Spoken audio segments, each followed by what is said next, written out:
CMR shopping mall ప్రపంచ స్థాయి shopping అనుభూతి ఇప్పుడు మన పార్వతీపురంలో డిసెంబర్ 5న గొప్ప ప్రారంభం.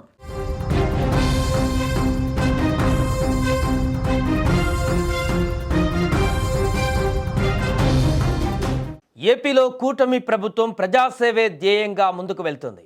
ఇందులో భాగంగా దివ్యాంగులపైన సీఎం చంద్రబాబు వరాల జల్లు కురిపించారు. ఇంద్రధనస్సు పేరుతో మొత్తం 7 వరాలు ప్రకటించారు చంద్రబాబు.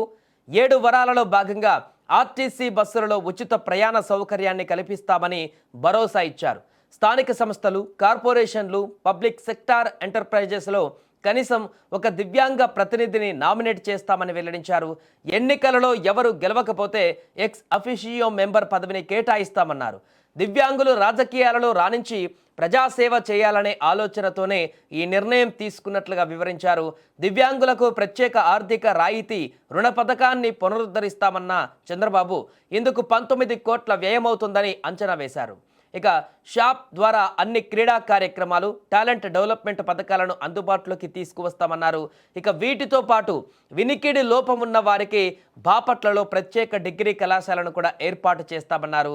గురుకుల పాఠశాలలు, కళాశాలలు, వసతి గృహాలలో చదివే దివ్యాంగ విద్యార్థులకు అక్కడే సామాజిక భద్రత, పింఛన్లు పంపిణీ చేస్తామని, అన్ని జిల్లాలతో పాటు అమరావతిలో దివ్యాంగులకు ప్రత్యేకంగా దివ్యాంగ భవన్లను కూడా ఏర్పాటు చేస్తామని సీఎం హామీ ఇచ్చారు.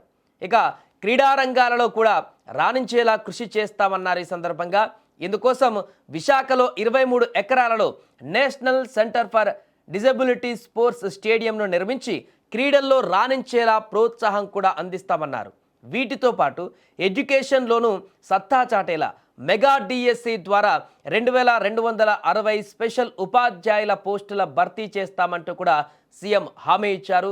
దీంతో ఇప్పుడు ఏపీలో దివ్యాంగులు, అదేవిధంగా మిగతా వారు తీవ్ర ఆనందానికి గురవుతున్నారు.